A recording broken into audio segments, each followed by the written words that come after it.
Hello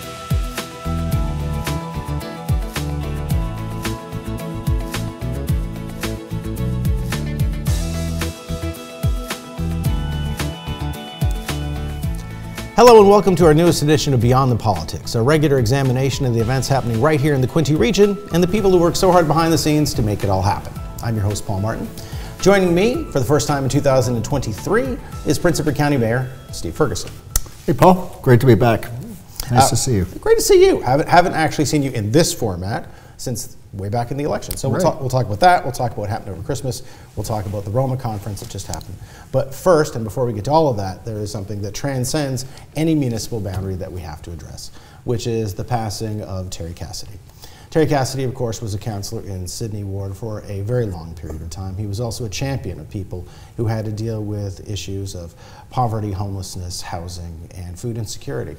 Terry passed away earlier this month after a long battle with cancer. He is very much missed by all of us here at Beyond the Politics, as well people in Quinte West and the entire Quinte region. He was such a positive influence in so many people's lives, and we want to wish the best to Terry's family and everyone who knew him as they deal with this loss this month. Steve, as a matter of fact, when this happened, you were one of the people to send a reaction in expressing your thoughts on this. So can you, would you like to add something to that? Yeah, I obviously didn't serve with Terry on council, but knew him over the years as first a councillor and then as the mayor. He was a terrific guy. He was dedicated. He was passionate. He set an example for what a municipal official should really represent. And it's a terrible loss to Quinte West and, as you say, to our region as a whole. And I certainly express our condolences to Joanna and his family. It's a terrible thing. He was just a terrific person. Thank you. Of course, one of the things that Terry did was Terry's involved in so many organizations and went to bat for so many people over so many years, and you just actually had the chance to do that for Prince Edward County at the Roma conference. So let's start about that. The Rural Ontario Municipalities Association. Right. Just had their 3-day meeting in Toronto. All the Quinte region areas had a chance to send representatives there because it's a chance to kind of make your case on a number of subjects, but it's also a case for you to learn and to network. So what was your takeaway from this year's Roma conference? It was the first time Roma's been held since 2020, so a 2-year leg. And the opportunity to not just interact with the provincial officials and ministerial staff, but also get a feel for what is occurring in other communities and other municipalities is vitally important. And one of the takeaways I think everybody took from the conference is that we all have very, very similar problems. We've got problems with doctor recruitment, we've got problems with housing, we've got problems with infrastructure. So it was a terrific opportunity to discuss those things with our neighbors from far and wide, and also to attend the various seminars and presentations that were made that were they're really quite engaging and interesting. And our CAO, Marcia Wallace, actually moderated or participated in 2 or 3 of them, one concerning STAs and another concerning development data material. So it was a very good conference, and hopefully we will not suffer from a pandemic that will prevent us from meeting again this time next year. Now, how useful is it really to have these discussions, especially with other municipalities, in terms of information gathering? And is it more, what do you get more benefit from? The actual scheduled meetings or from talking to people on the side? I'd say it's a mixture of both. The presentations present data that we may not be aware of, that provide insight and guide some of the decision making, but also understanding some of the creative ideas that are circulating in other municipalities is very, very helpful. And we learn a lot from talking to, certainly in talking to locally, Belleville and Quinte West, and that helps us make smarter decisions in Prince Edward County, and I think the same thing applies the other way.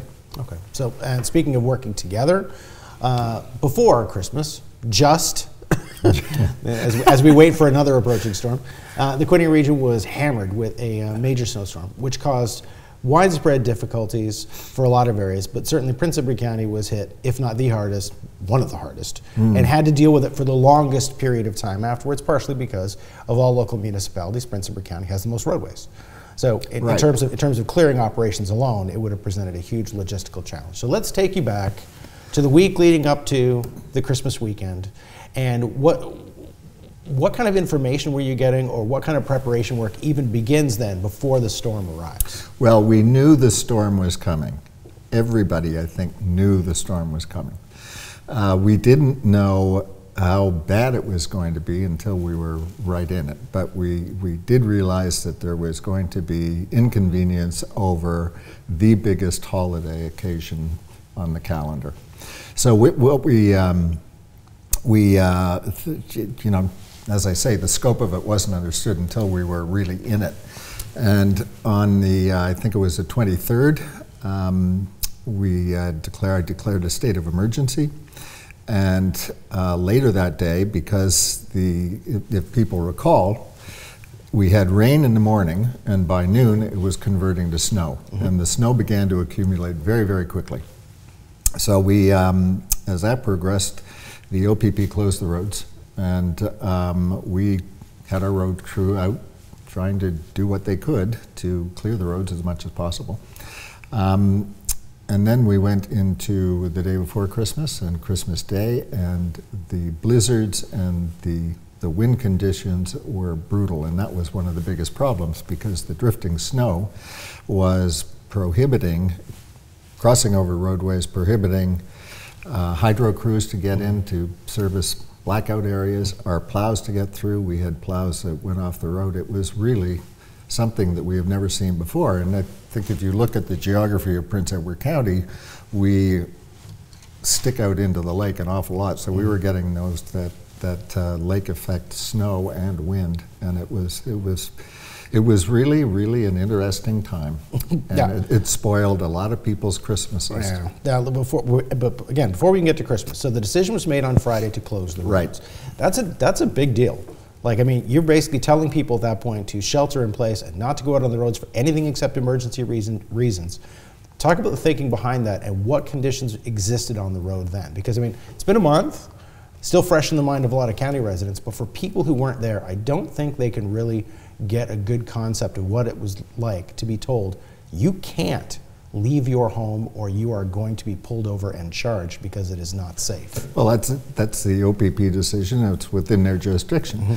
Our concern was making sure that people did not use the roadways and get stuck. We wanted people off the road because getting stuck means we've got to send people out, or the police do, or emergency services, and that actually did occur. We had over 100 cars that had to be removed from the roadways because people had thought, well, it can't be that bad, and they'll try to get to their destination safely, but that didn't occur. And we had people. When you say removed from the roadways, we're not talking about the side of the roadways in many cases. We're talking about right in the middle, stuck in the middle of the road, where if someone would have come along in poor visibility, they could have slammed headlong into another vehicle. Exactly. There were examples of cars being entirely covered with snow. You would not know there was a car underneath the snow, and that was a threat to, you know, the traveling public as well as our roads crew, and our equipment. You know, it was so treacherous that we had 3 snow plows that ended up off the road in a ditch. We had half-ton vehicles similarly.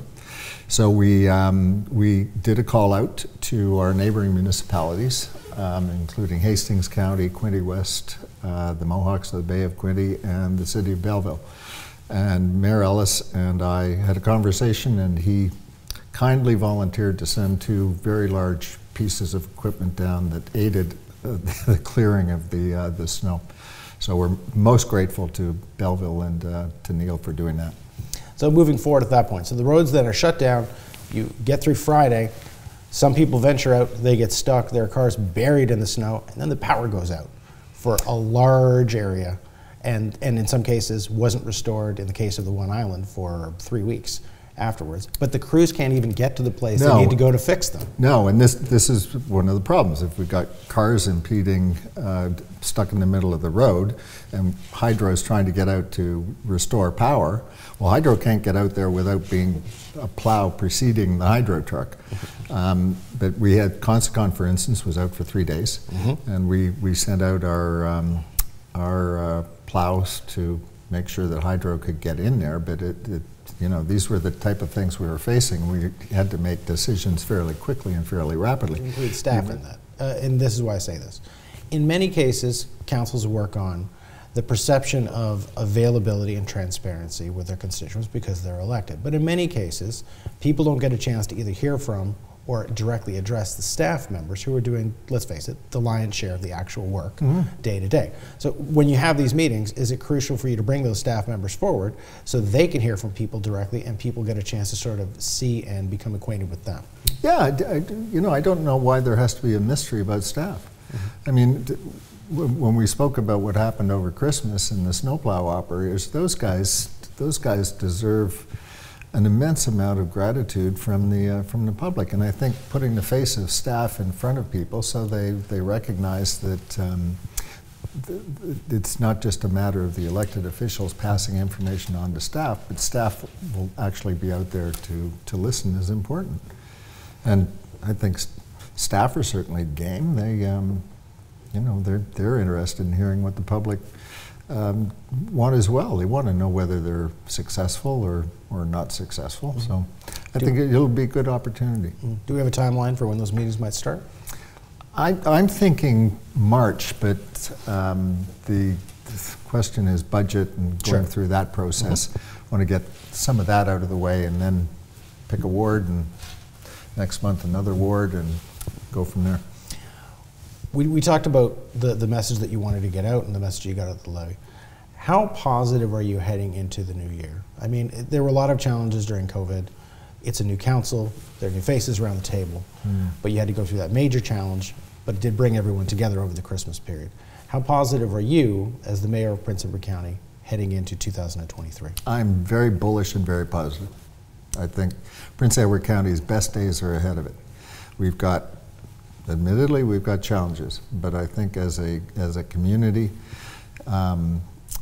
our residents, our businesses, we have extraordinary times ahead. We've got to be responsible, obviously.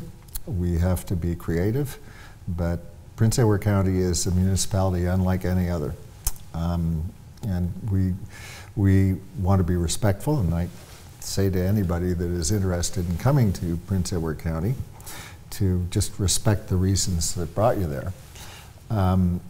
Because we want to, you know, while we want to, you know, grow and expand, we also want to be respectful of the history and heritage of the community, our agricultural heritage, and you know, make sure that those things are exploited and continue to make the places the unique municipality it is.